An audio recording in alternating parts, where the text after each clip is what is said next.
session of Otaku Weekly, and man, it's there's a lot going on. First off, I hope everybody had a good week. Um, there's a you know part of this sort of weekly quote unquote check-in is to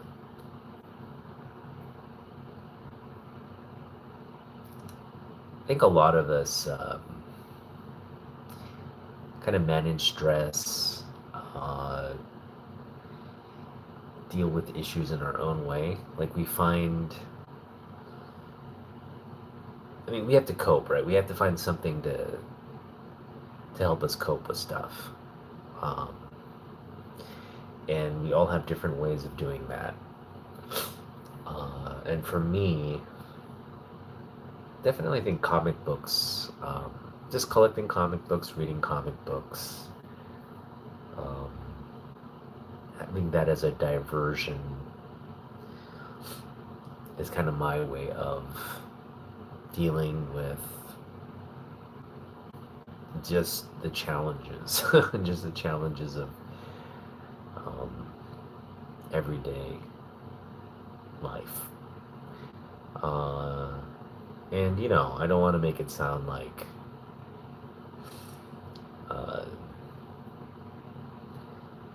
I have it too tough or anything like that. No, I think we just all have our mechanisms, and so whatever that may be for you, maybe you don't need anything like this, like a live stream channel or talking about comic books or whatever. But for me, it helps. So,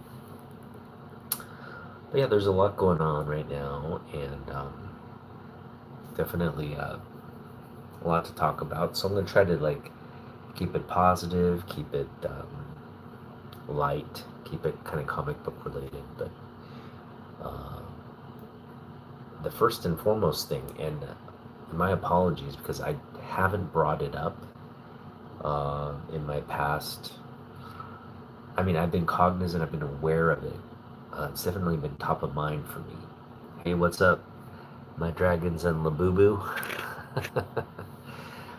um, yeah, Labubu. I do know what that is, surprisingly. And so I got to give shout out to my Mariners, my Seattle Mariners. They're in the ALDS. They're about to face the Detroit Tigers. And it's going to be a 5-game series. We're the favorites. What's up? Tigers, yeah. It starts tomorrow. There's 4 games, 4 ALDS series games. So if you're a baseball fan, it doesn't get any better than this. And so I got to give a shout out to my Mariners. As soon as we get rid of Scott Service, what happens?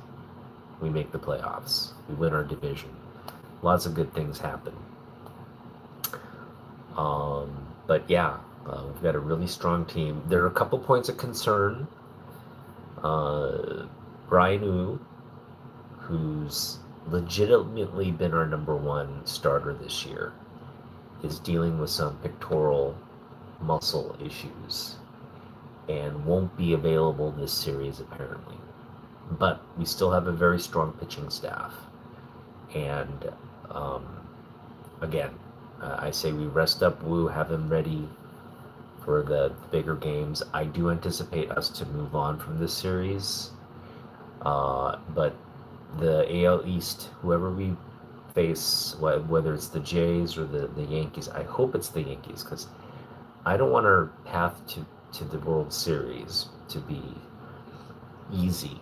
I want us to, obviously I want to get to the World Series, but I want to beat the Yankees to get there. How sweet would that be to beat the Yankees? Because I hate the Yankees. I absolutely hate the Stankies. So yeah, that's kind of what I'm looking forward to right now. Yeah, fanboys, Astros. It was that series. That was a very pivotal series at the end of the season, and we swept you guys in Houston, which is kind of like a monkey off the Mariners' back, to be honest, because you guys had had our number for so long, and that whole series, the fact that we were playing really well at the end of the season, uh, culminated in us kind of surging toward at the end there toward the pennant. So that was really nice to see. My Dragon's Labubu. I'm in 7 days because Little Nightmares 3 comes out. Oh, okay.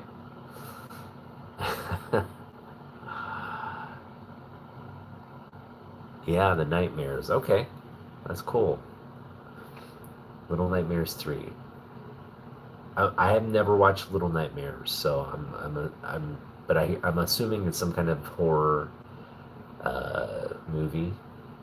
And is that the one with the dolls and stuff, where the dolls come alive? Okay, July 7th, Astros were 20. Yeah, yeah. Um, the Astros were kind of, they took, the Mariners started off pretty good, and then the Astros came on like they normally do. And then it was kind of like we were just kind of neck and neck. You guys were always kind of there in the top position. We were kind of always there right behind you guys. And then, boom, that last series is what flipped the script. So it was good to see.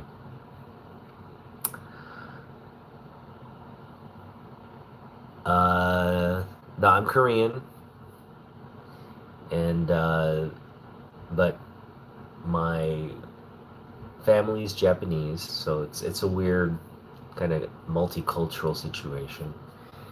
Um, and part of me is cheering for the Dodgers. So on the AL side, it's my Mariners. I will live and die with the Mariners. I want the Mariners to win it all. Um, but I would love to see the Mariners go up against the Dodgers, because if we are destined to win the World Series this year, which is what the hope is, um, I don't want an easy path there, right? I don't want it to be like, oh, the Mariners, the Dodgers were the team to beat. The Mariners never got a shot at them. No, I want to see Shohei versus our guys. You know that that mega superstar team versus our M's. We'd have to beat them to really prove that we deserve the World Series this year if we're to get there and win it. So it should be fun. And again, I do like the Dodgers as well, but push comes to shove. I'm devoted to my home team, my childhood team. The Dodgers were never my team. I only recently got into the Dodgers because of Shohei, albeit he's brought a lot of people into the game because of his play. But um, for me personally, yeah, the Mariners. This has been a long time coming for Seattle Mariner fans, and the fact that we're in the postseason after a long drought. Well, not drought. We made the playoffs a couple years ago, um, so it's not like it's a drought, but um, you know, it's been a while since we won the division, so it's different to get in as a wild card and then exit versus them. This is the expectations are different. I think for this squad. Um, what can I say about Cal Raleigh? Big dumper, man. The guy has had an incredible season to cap off what's probably one of the best seasons in Mariners history in forever in its history, right? So yeah, he hit 60 home runs as a Mariner. He broke all kinds of records with that, and everybody's saying he's going to be the AL MVP. I would agree, but we're not done yet, right?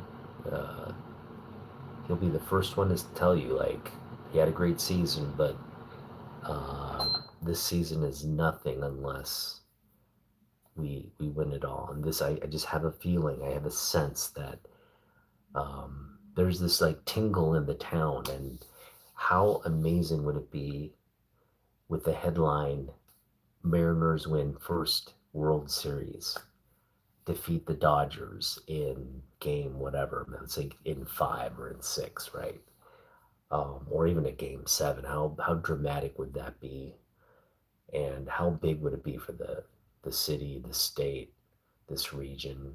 Oh, it just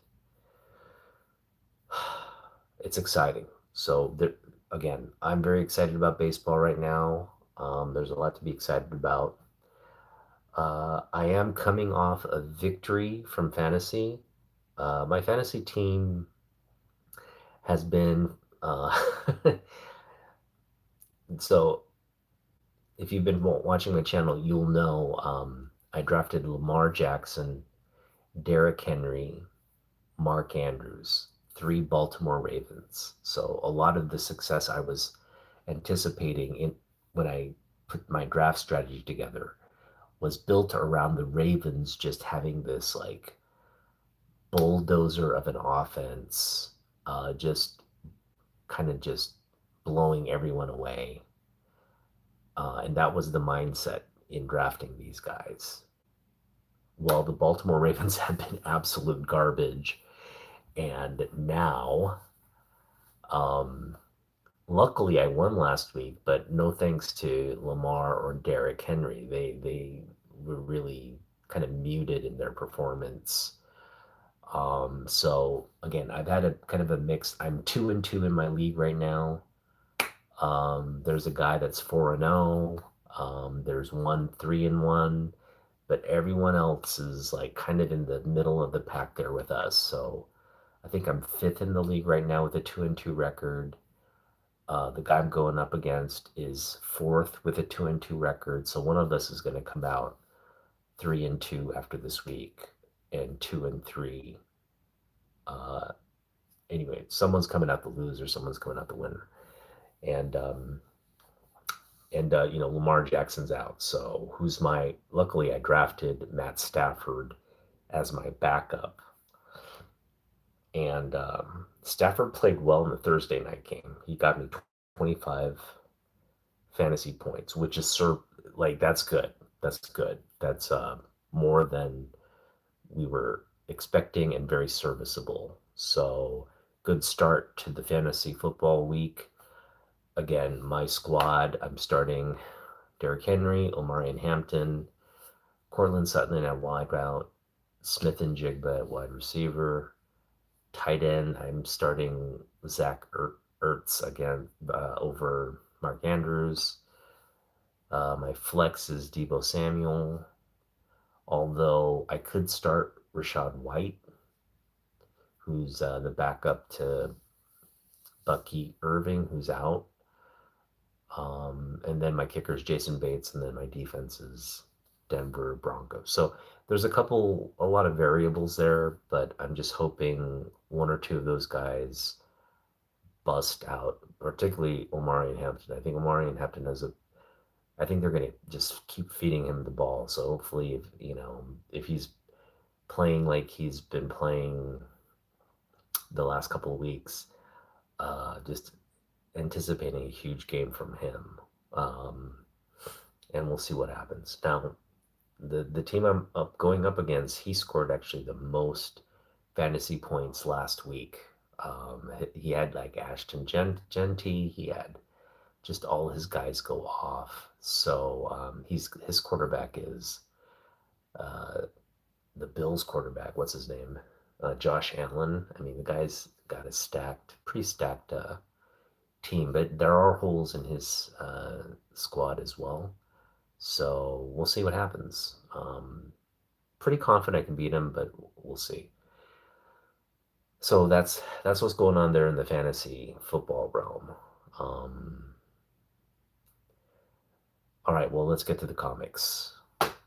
It's Cub versus Brewers. Yes, that's a good series as well. There's a lot of great series. I mean, I think everybody's going to be watching Shohei make his postseason pitching debut, which is um, it's crazy because like he's been playing Major League Baseball for so long, we kind of forget, like, man, this dude has not pitched in a postseason series yet.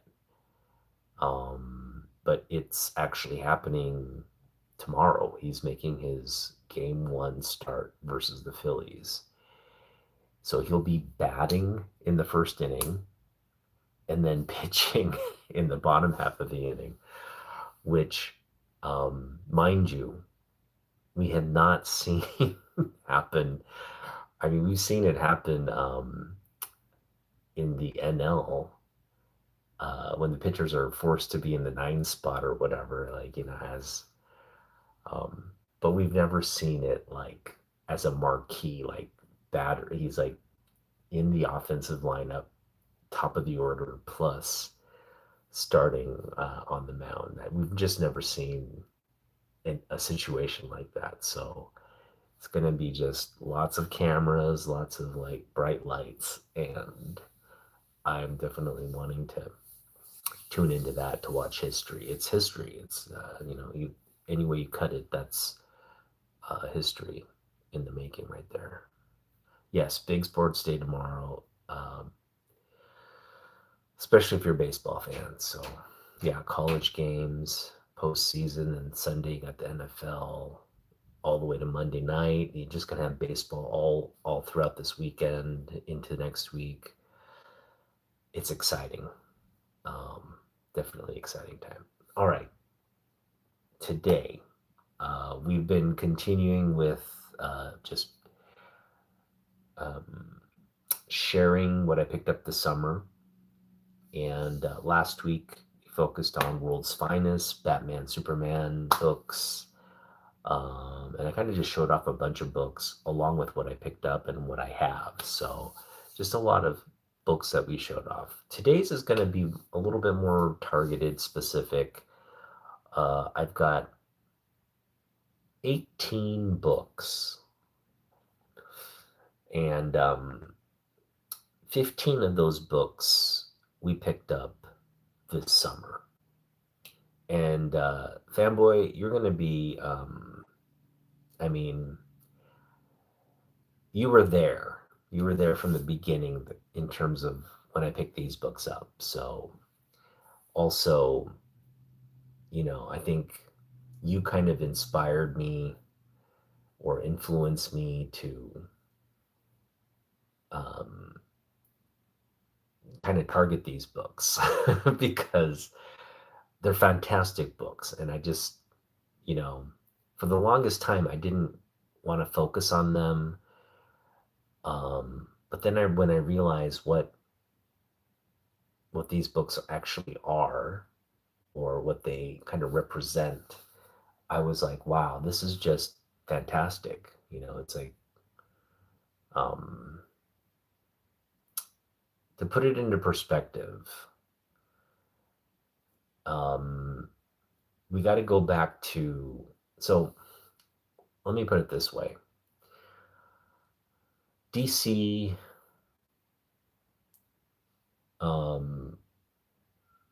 kind of established itself as the leader for comic books in terms of superhero characters, right?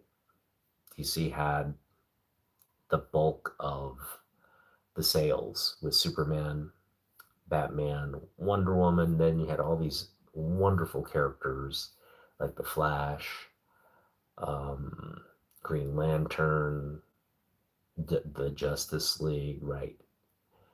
Um, and then a bunch of titles like Sergeant Rock. Like, people forget, like DC had just this like huge, um, kind of multifaceted uh,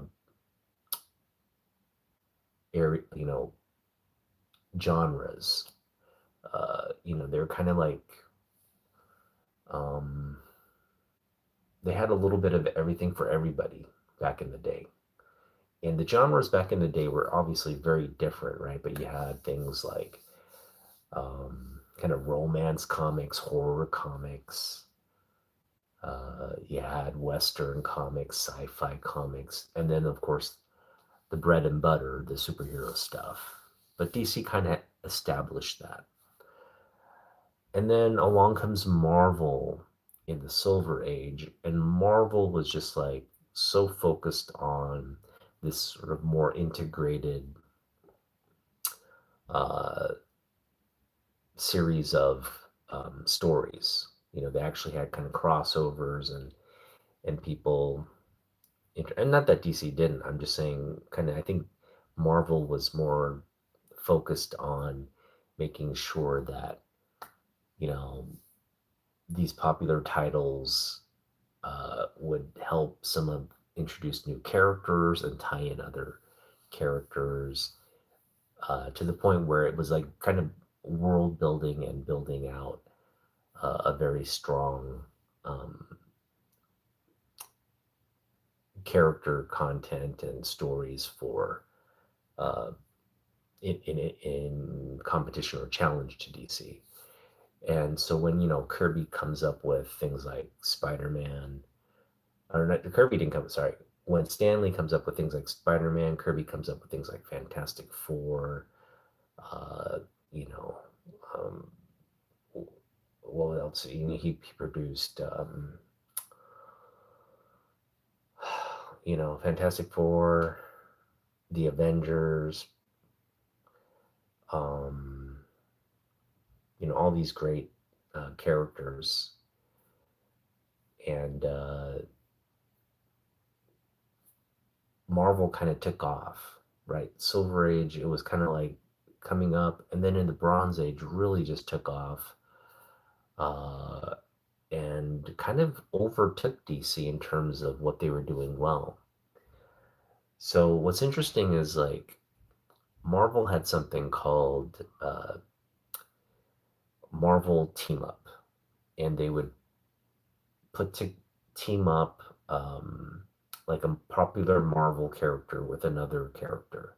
So you'd have a team up, like for example, Iron Man, Spider Man, or Hulk, Daredevil. They would just be a series of team ups, and it was called Marvel like team up, literally. So um, you got these great sort of like character partnerships where they would just kind of team up and solve the issue or crisis of the day. And what's up, Tyler? How you doing, man? Um, and then it was DC Comics was like in competition with Marvel and said, you know what, we got to kind of like do what they're doing, and they put out something similar called DC Comics Presents, and that's what we're going to kind of focus on. My DC Comics Presents pickups, because like I picked up a lot of DC Comics Presents this summer specifically because I was targeting it this summer. And I think moving forward, I'm going to try to pick up as much of this run as I can because it is really fantastic run. Um, First and foremost, because of Superman. Superman is at the heart of this entire series. Whereas Marvel, you get kind of two kind of random team ups. They cycle in and out different characters, so you're getting kind of like unexpected team ups and mashups, which is fun. But on the DC side, it's always Superman with some other character. So it's a Superman team up essentially. So you just get this cycle of different DC characters appearing on a Superman book, which is just like in concept, if you're a Superman fan, that's really exciting. So again, thanks to Fanboy Prime for just kind of like steering me in the direction of like, yes, this is something we need to pick up more of. And in particular, because a lot of the art on this title, in terms of the cover art and in terms of the interiors, are done by a lot of the brilliant artists from this period. And, some, and again, we're going to get to the artists, but some of the artists, but like two in particular are two of my favorites. And so that's another reason why I was like, this is just kind of in my wheelhouse of what I like in comic books. And so, yeah, that was enough to steer me into like focusing on this and wanting more of this in my collection. Okay, with that being said, I have, I think, 19 DC Comics Presents books in total. And 16 of those books I picked up this year, one being an annual, 15 being from the serial run. And three of the books I had three in my collection already. So again, 19 in total. One annual, three books I had in my collection, and then 15 books from the summer. So let's get into the book. It's a small kind of feature haul, but it's everything I have in terms of DC Comics Presents. And we'll start off with the first book I picked up from the summer. And ironically, the first DC Comics Presents book we picked up this summer was DC Comics Presents #1. And this is a fine copy. It's got a couple very minute creases at the top, but otherwise, the spine ticks and all that. Newsstand edition, not a terrible copy. Again, what hurts it in terms of its grade is just a few like corner creases right up here on a black cover, which break color. But other than that, it's pretty nice. And I paid $1 for this, I believe, because this was in Jeff's dollar bin. And for $1, just like, yeah, #1. And this is kind of when I picked this book up, I was like, you know what, Jose, we got Jose Luis Garcia Lopez on the cover art here. And it's Superman and the Flash, right? Great first cover for these two to be on. Now they've been, featured on previous books, but it's always kind of in the context of a race. This is kind of similar to that. They're kind of teaming up, but it's not specific like a race. It's more like they're teaming up. And again, the start of a pretty interesting concept for a series, right? It's just a different story each month, and again, it's a team up, so it's going to be Superman and somebody. So I would imagine from the creative side, just a lot of interesting things that you could do. And so, yeah, this is just a fun. I'm sure everybody who worked on this title was having fun with it, and it is. And again, as a collector, you're not going to pay too. I mean, there are big books in this series. You got the first Teen Titans. You got a couple first appearances of key characters. But for the most part, the books outside of some of the key issues, these are, you're going to pick them up for like in the dollar bins if they're in rough shape. If they're a little bit in better condition, you're not going to pay more than $3, right, for really nice copies. So it's a great run to collect because it's not going to break the bank unless you get the big issues.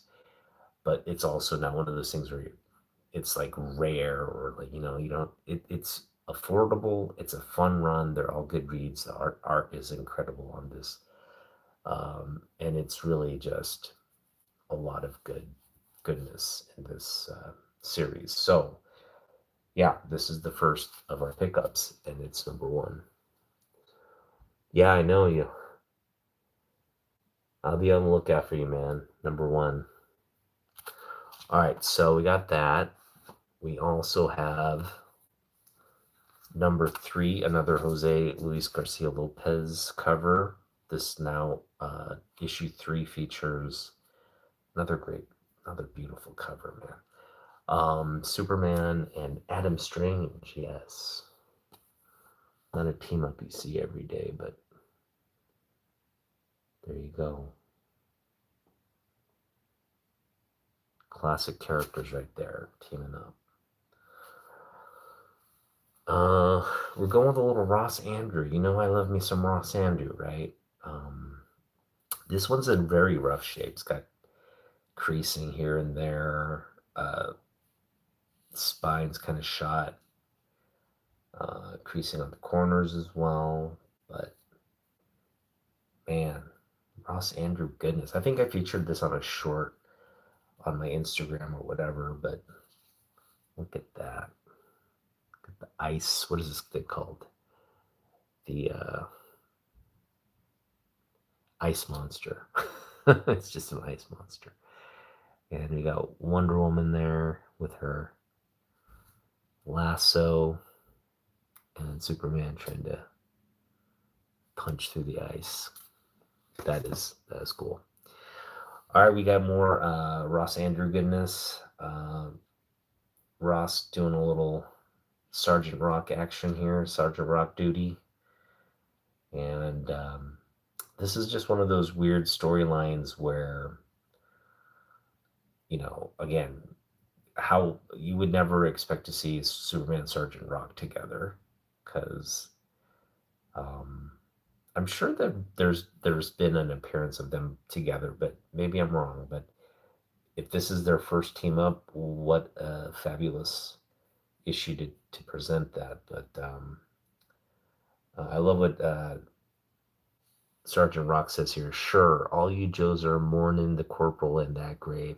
He died to save Easy Company, yet we never even knew his name. So Superman playing this grave of the unknown soldier.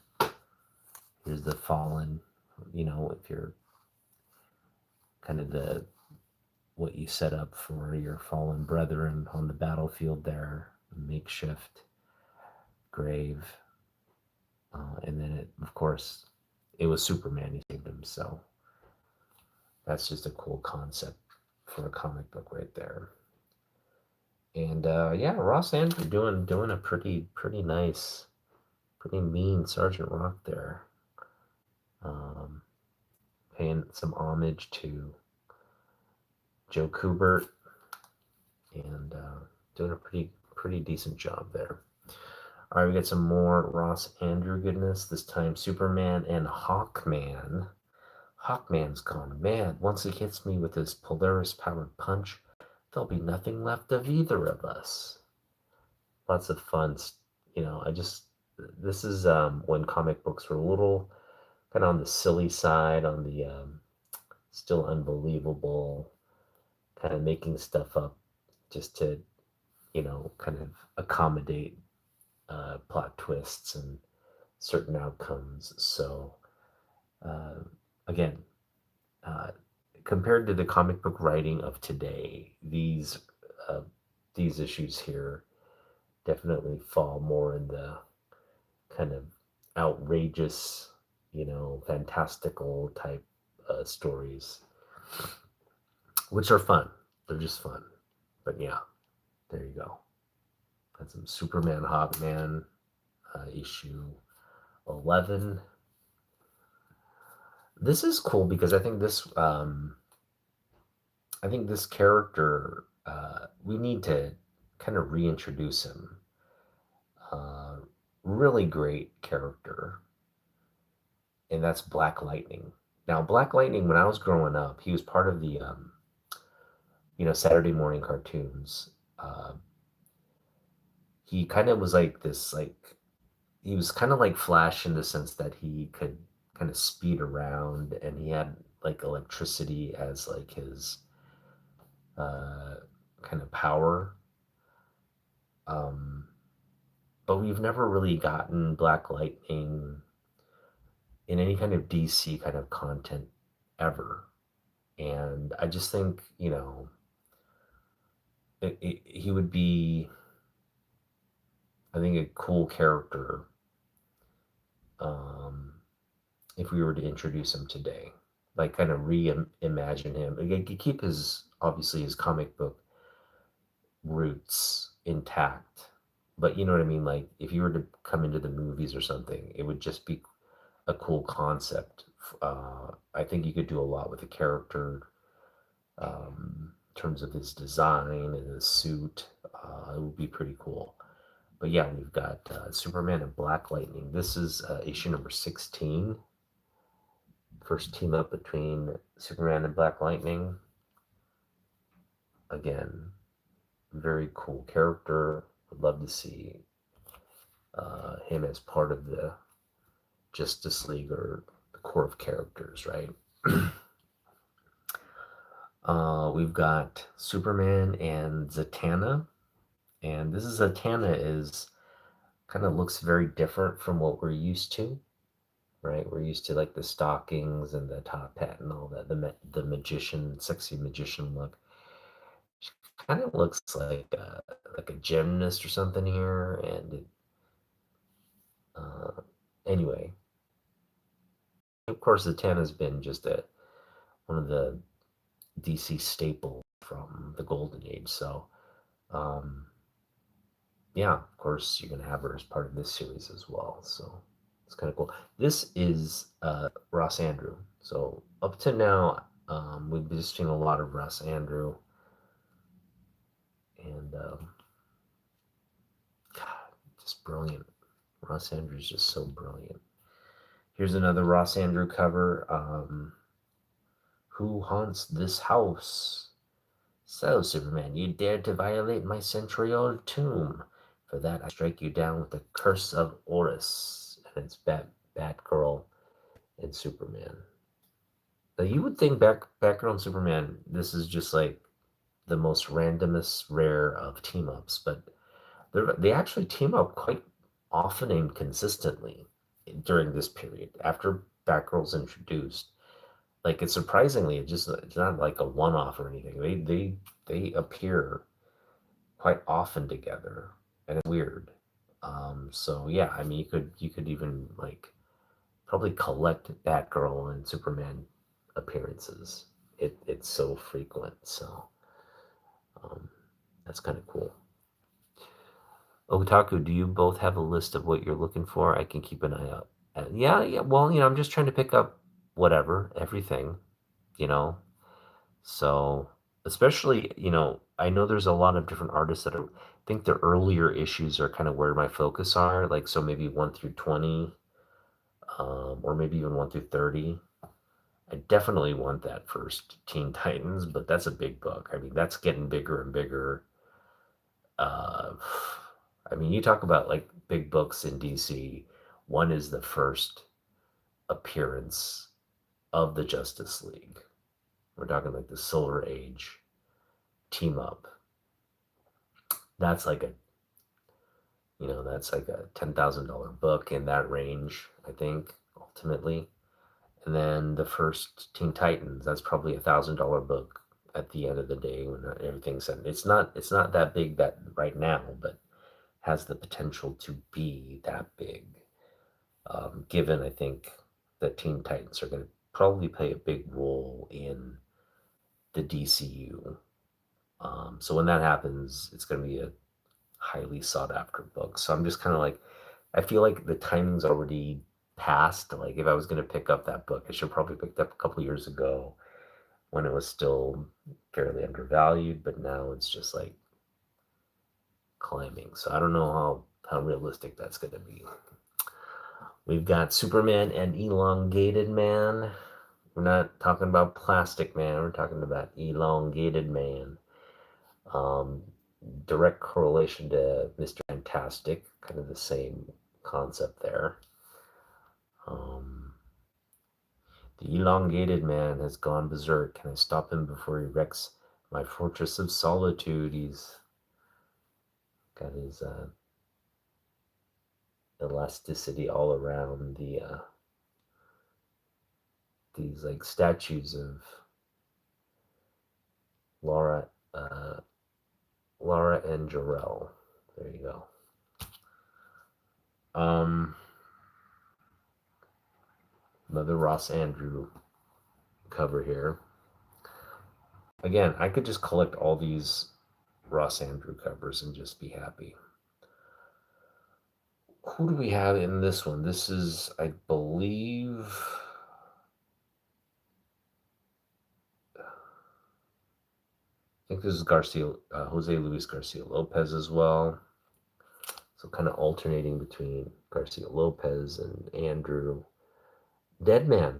Yeah, we got Superman Dead Man sighting.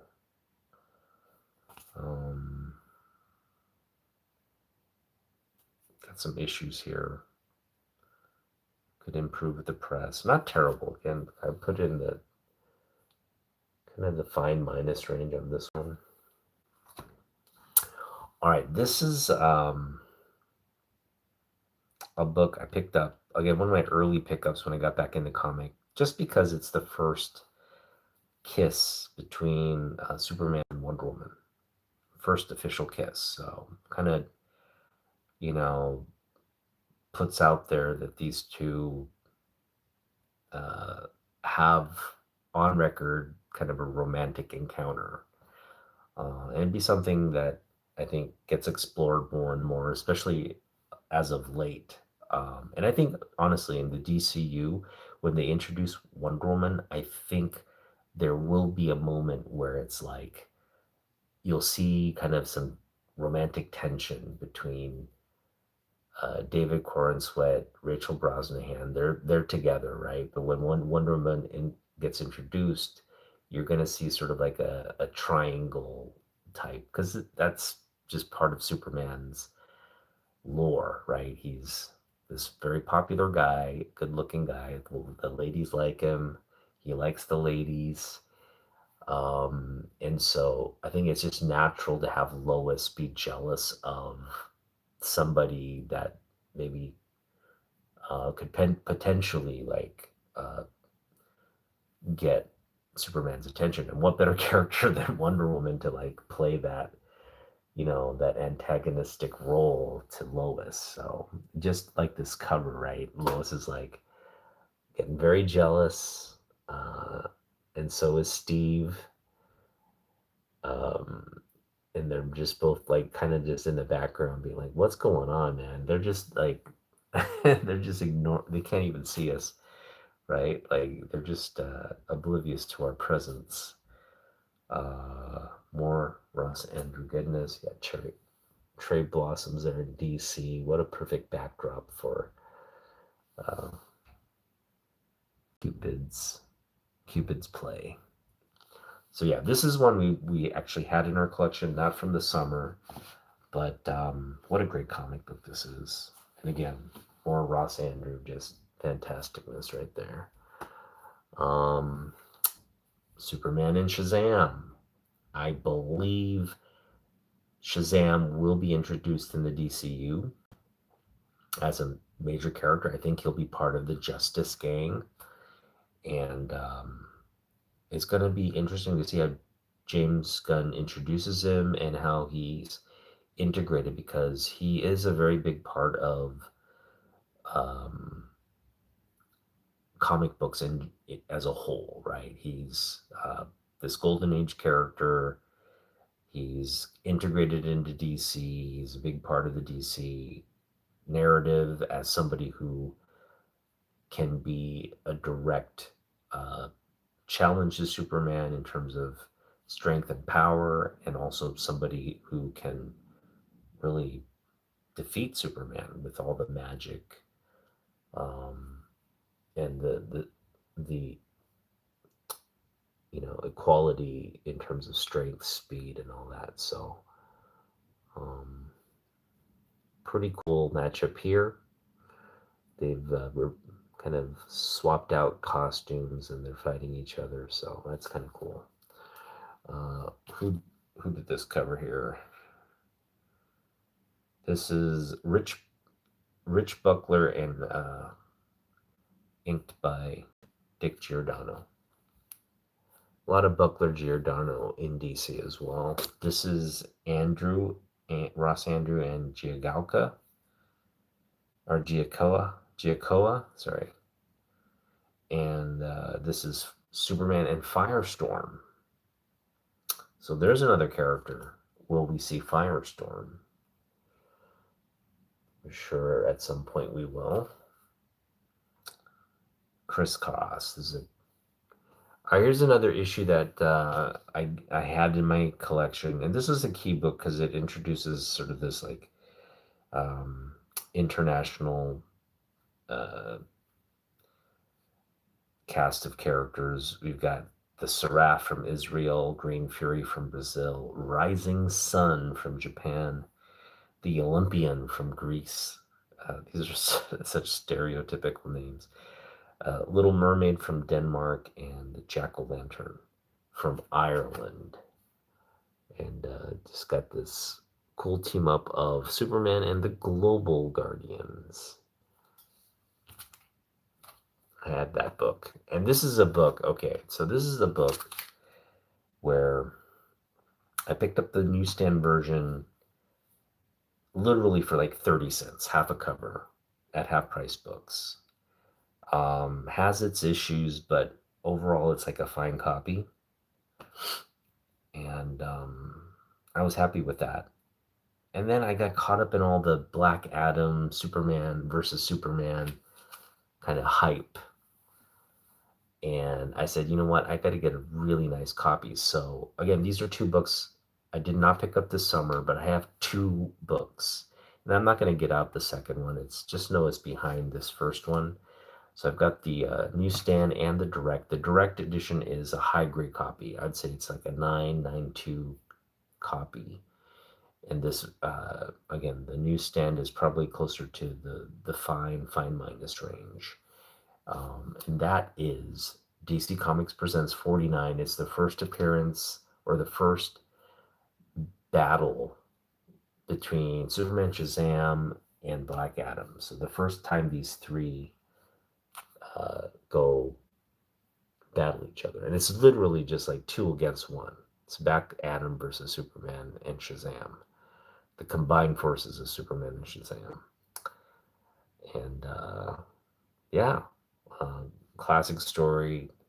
Again, they kind of trick Black Adam. He's just beating the crap out of him. They just kind of trick him into saying Shazam, and he just gets turned back into, you know, a weakling, and they do away with him. So it's just one of those corny stories, but man, what a great issue from this run. More again, Rick Buckler goodness on this one. All right, we've got I think it's Bob Newton or somebody. Pretty cool art. Newton and Giordano cover here on Superman and Green Arrow. We are definitely getting Green Arrow at some point. So that's, he's going to be one of the main characters for DC as well. I don't think,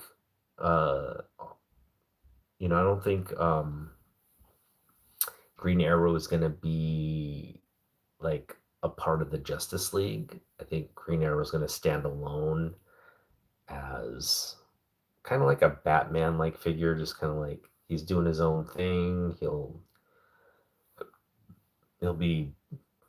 just show up randomly to kind of help,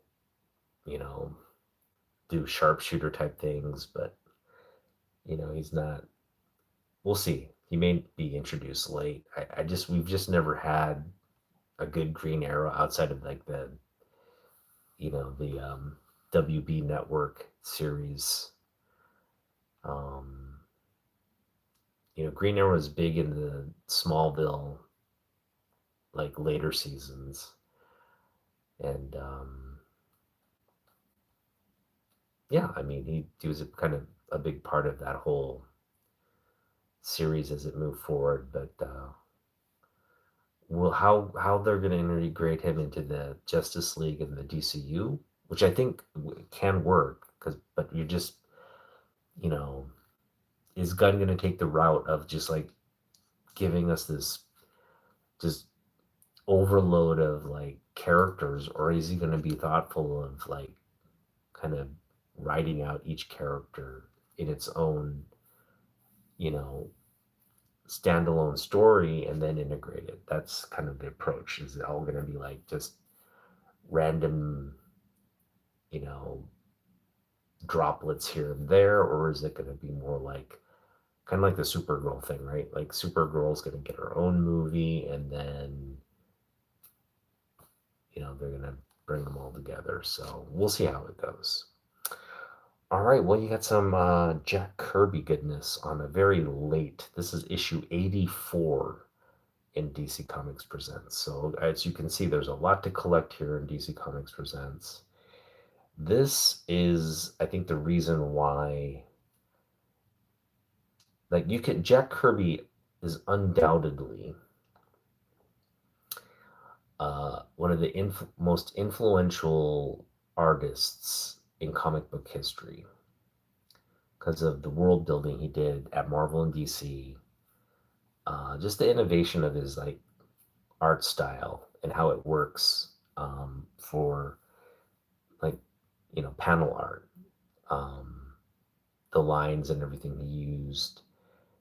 Um, he just took a very very graphic uh, presentation to storytelling in comic books that we had never seen before. So you really gotta give Kirby his due for um, helping Marvel become what it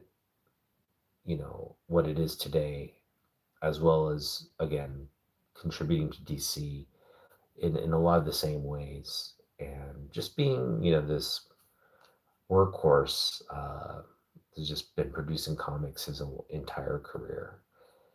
But with that being said, I think uh, as great as his style is, as innovative as his style is, he is kind of stuck in that. There's definitely a design and look and feel to his comic books.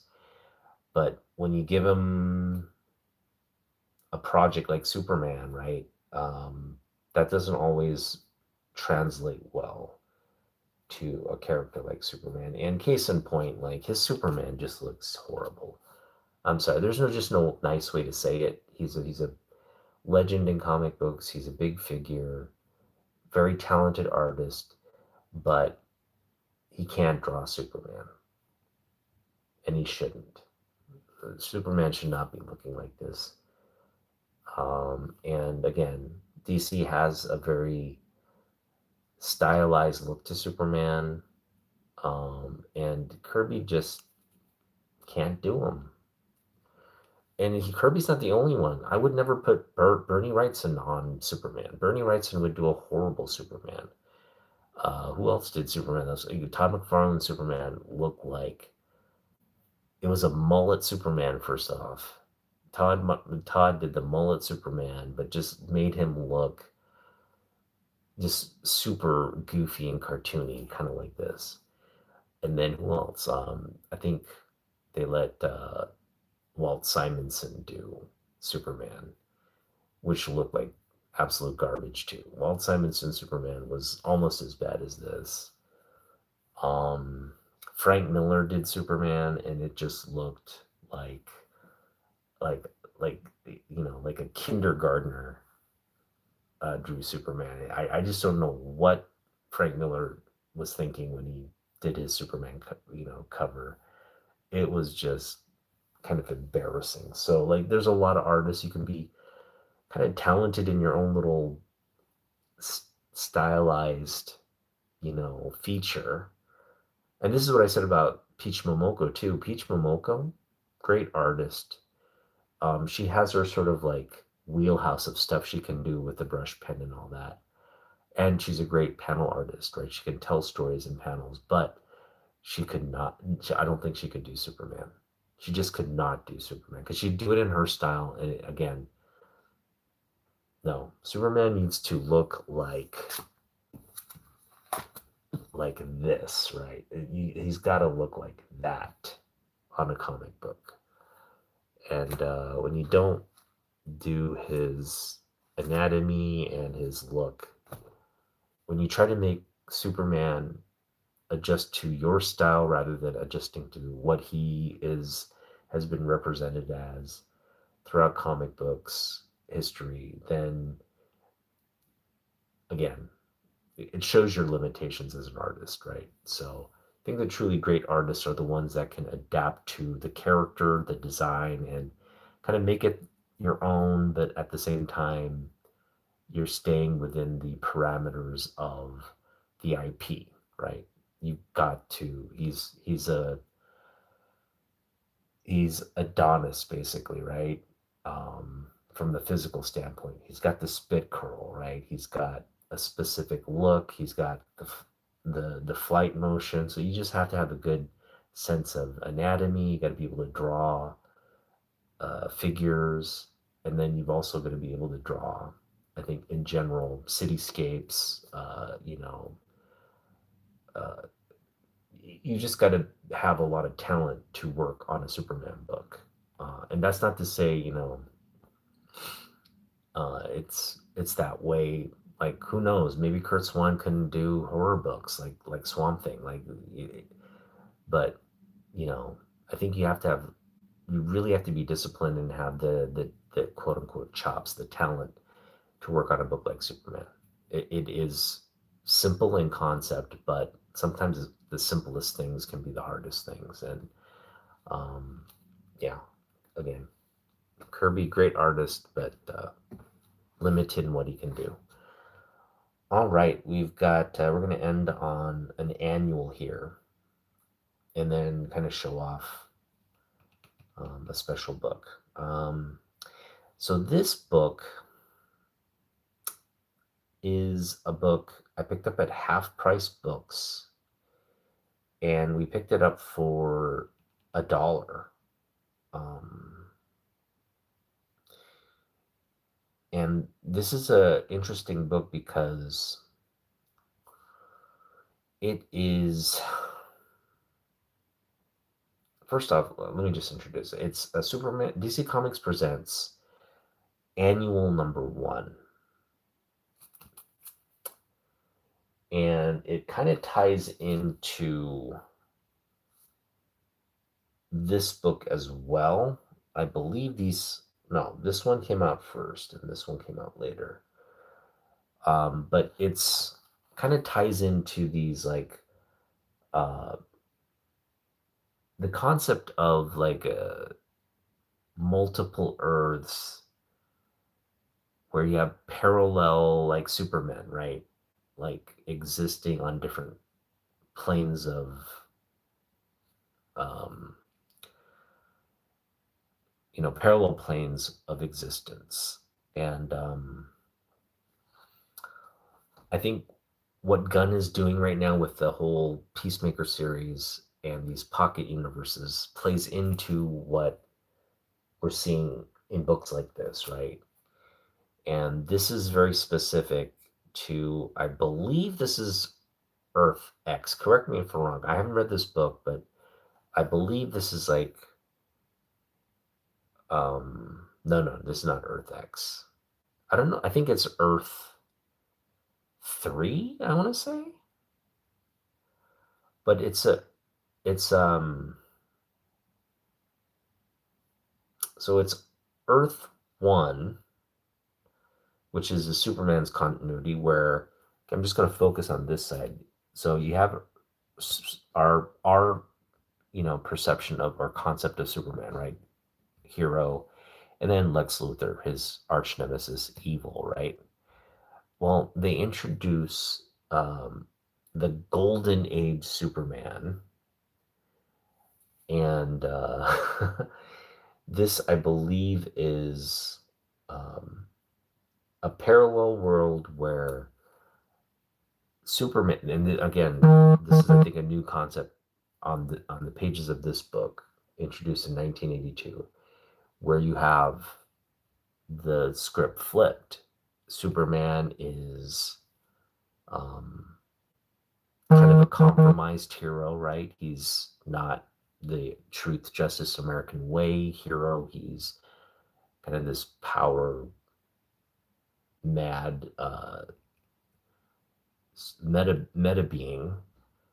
And then here we have the introduction of a good Joker with hair. It's like he's like a hero.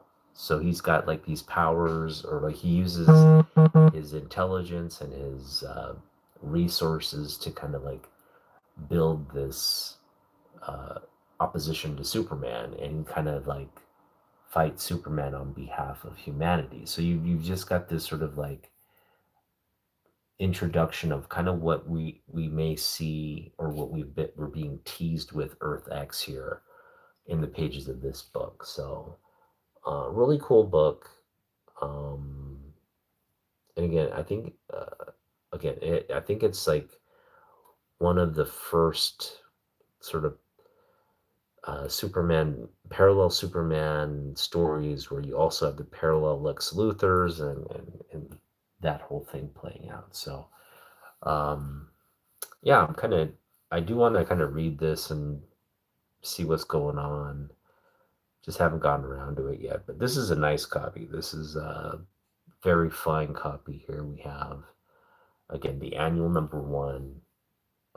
All you have to know about this book is it's a parallel Earth bad Superman and good Lex Luthor storyline. So there you go.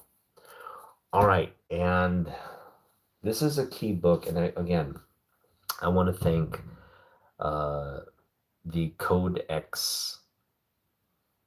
I think they're called the Codex channel or the Codex Comics.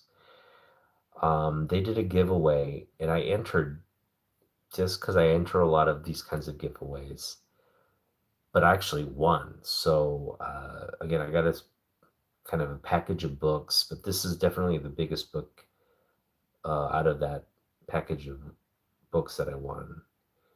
And that is DC Comics Presents number 87. It's the first appearance of Superboy Prime. And this is, again, in similar respects,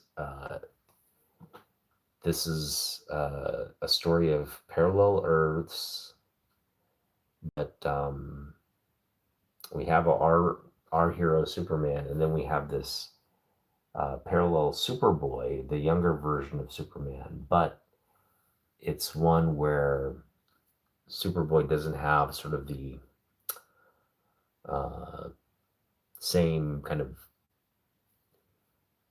adoptive parents type situation on Earth. Um, and much like kind of what Gunn teased in terms of like, hey, rule the Earth, just be, rule it with an iron fist kind of thing. That's kind of what we're presented here with Superboy Prime. He has all these powers. He's kind of not instilled with the sense of obligation to humanity. He's kind of more like this power on the verge of becoming this power hungry uh, evil character. And so yeah, this kind of plays out in the Crisis of Infinite Earth series, and we're presented with really sort of like the anti-Superman, right? The Superman that's bad versus the Superman that's good. And then it's interesting that they would not pit just a Superman that's equal in age. You know, this entire sort of crisis run introduces not only a younger Superman, on the same plane of existence as the adult Superman, also presents like an older version, right? The A senior version of the Superman, um, who is good, right? He's a good version, but he's sort of this more kind of seasoned Superman, uh, also on the same existence as sort of the middle age. So you got a young and then an older and then a middle aged uh, Superman all on the same plane during this whole series. So yeah, this is just a cool book to have, I think, just because I think we may see Superboy Prime. We're gonna see some version of Superman, a parallel Earth Superman that's evil. But will it be like Ultraman, like Return? Will it be Bizarro? Will it be Superboy Prime? Will it be again, this Earth X, or I, again, I want to say it's like Earth 3 or something. It's just some parallel Earth evil Superman. We're just going to get some version of that. And I think that we can count on. We can count on some evil version of Superman coming to light. But what will he officially be called is up for debate. And again, there's many forms he could take, but I think right now the consensus from you, my viewers. Hey, what's up, Alexander Del Rio? How you doing, man? Wow, nice. That is always fun. That looks super good. The color is so nicely printed. Thank you. I think you're referring to this book. Um, but yeah, I think we're gonna get some form of an evil versus good Superman, and you're gonna get some version. I think ultimately what we're gonna see is some kind of crisis type incident, and you're just gonna get this cleaving of kind of like what we saw in Kingdom Come, in the sense that like the Justice League and the people on Superman's side, you're gonna have the metahumans that have the hero inclination join the Justice League side. And then you're going to have the villains or the metahumans that are inherently bad join, like Lex Luthor, Sinestro, all these, like, the Legion of Doom characters on the other side. And you're going to have just the mano a mano type, the Marvel running at each other moment, the DC characters running at each other moment.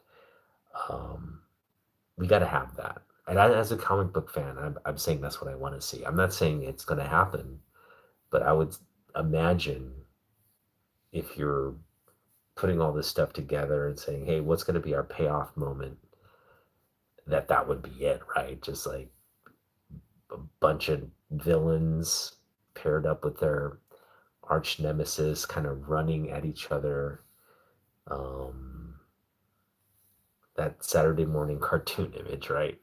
the, the Justice League versus the Legion of Doom, the Hall of Justice versus the what's it called? The Dome of something. I forget what it's called, but they have this like basically they're living in Darth Vader's head in the middle of the swamp as their base. Pretty cool looking thing. All right, so that is that. It's New York City Comic Con, so hope everybody's enjoying New York City Comic Con. Jim Lee's there, and they got made a bunch of announcements with related to books coming out around this time period. I do want to share one book.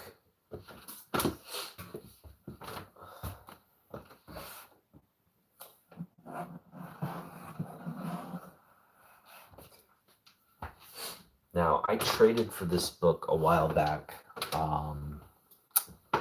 Big B is the one who I gave him some G.I. Joe books in return for this book. And This book is just popping off right now. And I knew it'd pop off at some point, but it's popping off now because of all the DC Marvel crossover stuff. This is the first official DC Marvel crossover, and it pitted. First off, you got incredible Ross Andrew art. I've been showing Ross Andrew art all evening, but I'm going to cap off with like probably arguably one of his most memorable covers here, and that is the first DC official DC Marvel crossover, and Superman versus Spider-Man first team up or meeting and team up and battle versus these two characters. Um, Again, Ross Andrew art. This is a high grade copy. It's a treasury size edition, so it's huge. And compared to like this book here, just dwarfs the regular sizes comic books, or I should say, it other books dwarf in comparison to this book. Um, with that being said, like it's just a great. You got this beautiful city backdrop as well. Again, Andrew is just so talented and so, like you take all these things for granted. Like he just makes it look so easy in terms of this cover. But look at Superman. I mean, Superman looks incredible. First off, and then you got very classic looking Spider-Man as well. But man, so they're gonna reprint this book. Mind you, this is the DC version, and then there's a Marvel version. So there's like each company got to do their. It's a two-part series. They got to do their own cover of the book. Marvel got to do its own cover of the book, and they're reprinting these in the same size format and all that, like a facsimile. And then they're going to introduce a new Superman, Spider-Man series crossover event, which is just insane because Superman's hot right now. Spider-Man's always been a community favorite. So when you just bring in the top dude from Marvel and pit him against the top dude from DC, you're just gonna make comic book collectors' heads explode simultaneously with whatever they put out. And can you imagine the cover art craziness that's gonna happen? Um, First off, you're gonna see a lot of people just mess up Superman. You're gonna see a lot of cover art where like people that shouldn't be drawing Superman are gonna attempt him and make it look ass like our like our boy Kirby, right? You're just gonna see a lot of like you guys probably see a Peach Momoko Superman Spider-Man. Like she can do Spider-Man. That's that's not an issue for her. It's like just this costume like character. But like I said, she probably would do a pretty in her style. She'll try to her best, I'm sure, but it will not be Superman, in my opinion. And if she pulls it off, I will be very impressed. But something tells me a Peach Momoko Superman ass, will look like ass. And there's a lot of characters, or I should say artists, who do a lot of great work. For example, Archerm, right?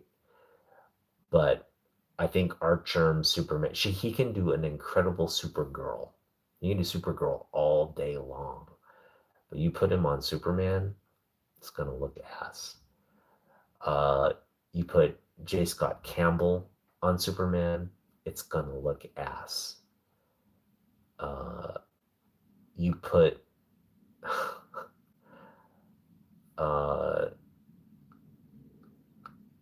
you put Scotty Young and I'm sure you'll get a nice, fun caricature, but it's not Superman, right? You just don't want to see Scotty Young. You can do Scott in Scotty Young style, be fun.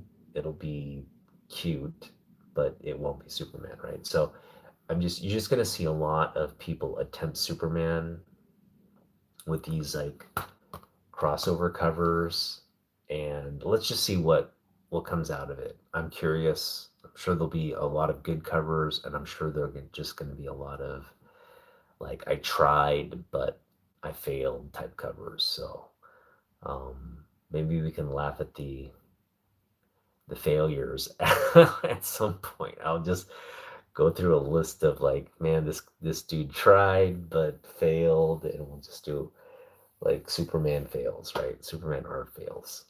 I do hope artists like Brian Bolin, um, some of the old school artists come back to do this because it'd just be so awesome to see. I do hope Todd McFarlane stays away and the Rob Liefelds of the world stay away from Superman, and just let the adults stick to doing Superman. Jim Lee's definitely going to do it. Jim Lee's somebody we can trust with Spider-Man, Superman. Looks great. Um, yeah, we'll just see. Again, there are going to be a plethora of artists that put something out for this title, this series.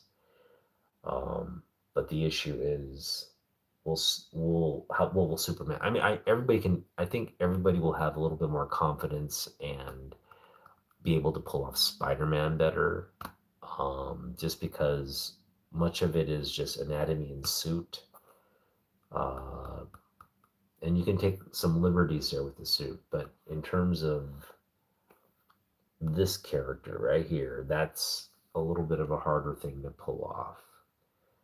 But I'm just going to end our session here with just the beautiful back cover to this comic book, and look at that. Whew, that's just beautiful. I got a very high grade copy of this, so just excited.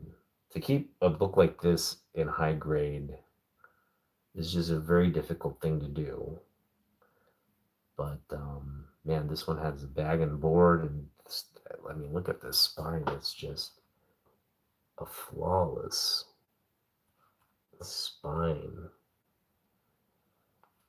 Really high grade copy there. Loving it, loving it. Um, so yeah, I'm glad I could kind of share this with you. This is a book I just like had to, when I got the opportunity to trade for it, I didn't hesitate. I was like, what do you want for this book? And he was very generous. He did not want a lot. Um, I did give him like a kind of a signed sketch, uh, G.I. Joe Larry Hama book for it.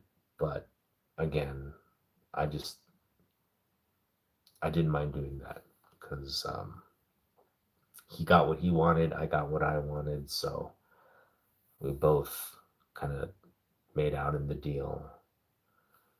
But yeah, very happy with this pickup, and happy that it's trending now. So that's kind of cool. Did you see Boland's Deadpool? Oh no, are you kidding me? He's doing a. Oh man, I gotta get that book. He's tearing up the Killing Joke photo, huh? Oh, Boland Deadpool. Are you kidding me? Okay, so we gotta stay on this topic a little longer because, as I mentioned, uh, many a moons ago, I was talking about Jim Lee's legacy characters and celebrating his ascension at DC, and I was just saying like Jim Lee has many more years of creating you know creating stuff in comic books. He's got He's probably at like around the mid, maybe later mid part of his career, right? We can anticipate at least another 20 years of Jim Lee, uh, health permitting, of Jim putting out comic books, right? Because he's what, right now he's in his early 60s, mid 60s, maybe.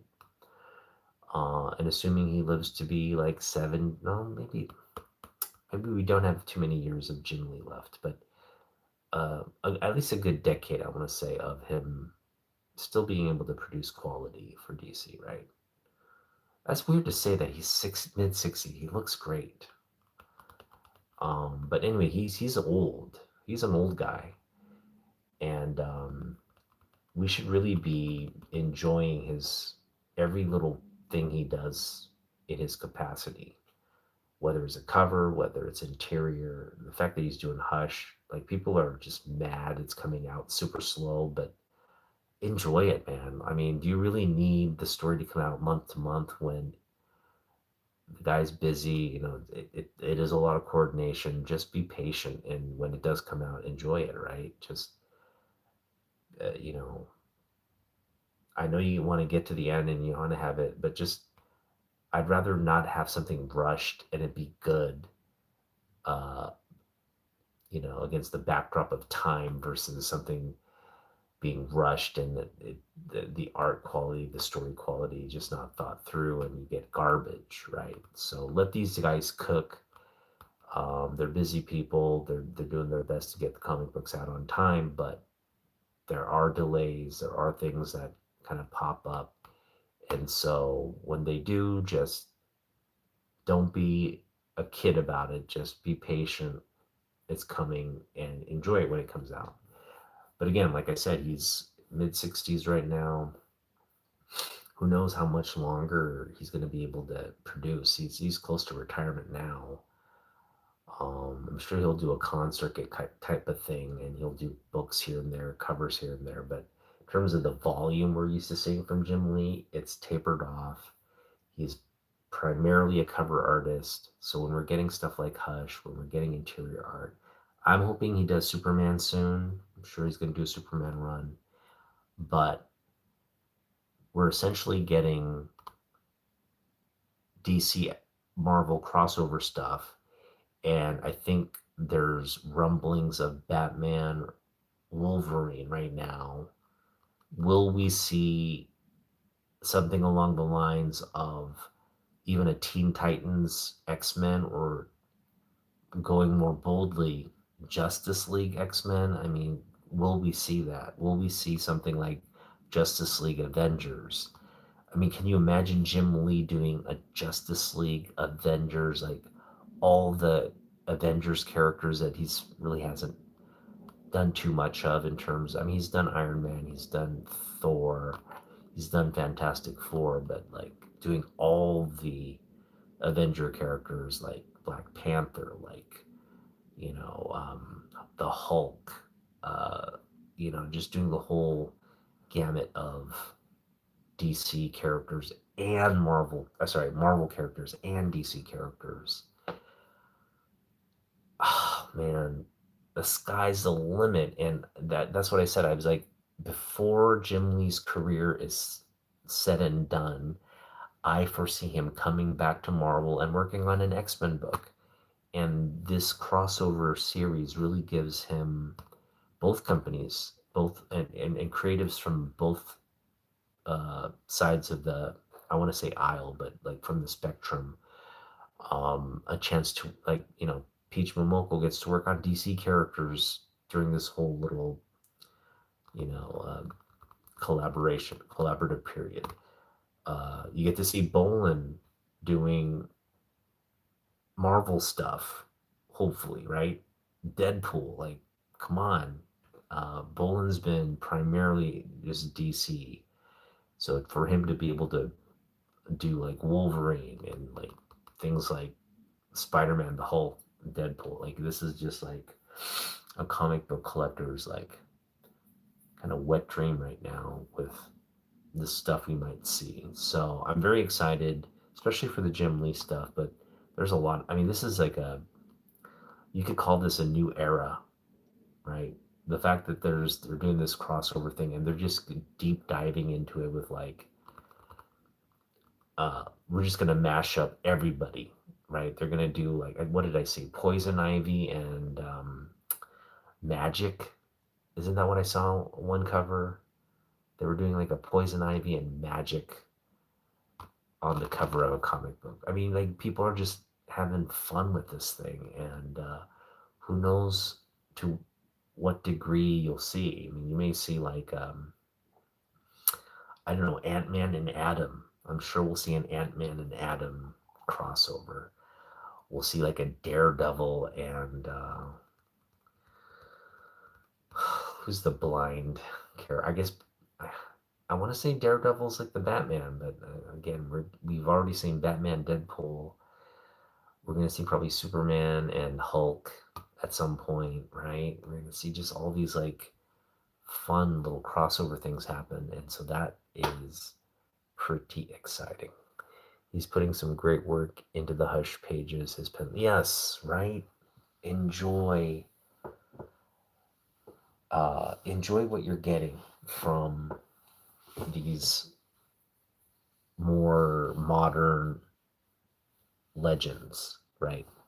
Um, I'm of the age now where like I grew up reading Jim Lee, and now Jim Lee's like the senior artist in the room, and he's tied with all these greats, like the the George Perez's, the Marv Wolfmans, these are the older cats that are kind of um, were the established artists when he came into the industry.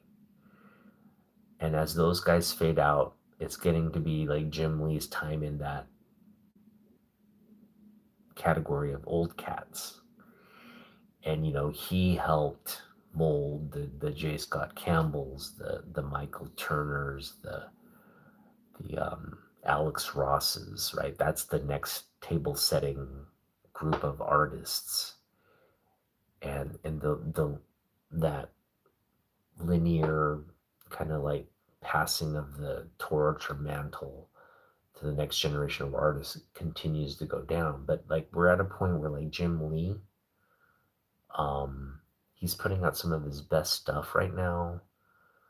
He's really honed his craft where like you can see the progression. As good as his early stuff is, his stuff right now is so much better, um, from every aspect. Uh, he's truly an artist that's like just improved every part of his game over the years. And so right now, if you gave him, there's nothing he can't do. There's no character he can't do. There's no style he can't do. In terms of the panel design layout, and the guy's just like, I mean, it's second nature to him now, right? He can literally like create movie uh movie epic type tension in on every page or every splash page if he chooses to do so. you know um Wraparound covers, cinch, connecting covers, a cinch. I mean, there's nothing the guy can't do. And so again, it's been a progression. What he's doing now, whatever, in whatever capacity, just appreciate it, because when it's gone, it's gone. And again, we have a great record of what he's done, but again, I think there's a lot more to come. He still has got more stories to tell, and he leaves behind a great legacy. Even if he were to just kind of stop doing what he's doing right now, he'd leave behind a great legacy. But I honestly think with the whole, like, I mean, Batman Wolverine, right? Oh man, if you guys aren't like if you guys aren't creaming your pants for Batman Wolverine by Jim Lee, then I don't know what to say. I don't know what more else, there is to look forward to in comic books than Jim Lee Batman Superman. I mean, Bolin Deadpool Joker like homage thing, that's great. That's as exciting, but I mean, we're talking like Batman Wolverine by the artist that's pretty much defined those two characters, our modern day concept of what those two characters are today. So exciting stuff. And when we get that book, it's not a matter of if we get the book. It's like when we get that book, we'll show it off, and we'll we'll we'll we'll talk about it. We'll talk about it and just marvel at how incredible it is, because it just won't be like two. It just won't be Batman and Wolverine next to each other. It's gonna be some kind of epic story being told on that cover, and that's what I'm really excited about. Um, so that'll be cool. Yeah, we've got, again, um, I have the Batman Spawn cover Jim Lee did. That's incredible. There's just been a lot of good, I don't know, especially some of these world finest like Superman, Batman covers that Jim Lee continues to do. Those are always great. But again, the crossover stuff. I want to see the Jim Lee Superman Spider-Man crossover when he does that. Who doesn't want to see that, right? Jim Lee can do an incredible Spider-Man, by the way. Go check out his Punisher War Journal, where it's Punisher Spider-Man. Incredible Spider-Man, really. Like, if Todd had not been assigned Spider-Man, we could have had a universe where Jim was doing X-Men and Spider-Man, right? Like some form of that, but never got that. But hey, we're getting it now. So again, a lot to look forward to there, and I hope you guys enjoy it as much as I will. All right, well, it's getting late. Thanks for joining me, guys. Always appreciate hanging out with you guys, Tyler. Uh, Miss Tisk 100, Alexander Del Rio, fanboy, my boy, fanboy. Um, and we got some people like My Dragons and Labubu, Rare Ramos. Thank you guys for just hanging out and listening to me to blabber on about the week that was. And next week we're going to be back with more books from my collection. And as we close out again my summer collection, we're going to transition into other stuff. Got to get into our top 10 list, top 10, uh, the lists always kind of vary, very year to year. And so we'll definitely get to some of the artist lists, the character lists, and all that. But yeah, I'm going to end with the back cover here. Peace out, guys. See you in the next one.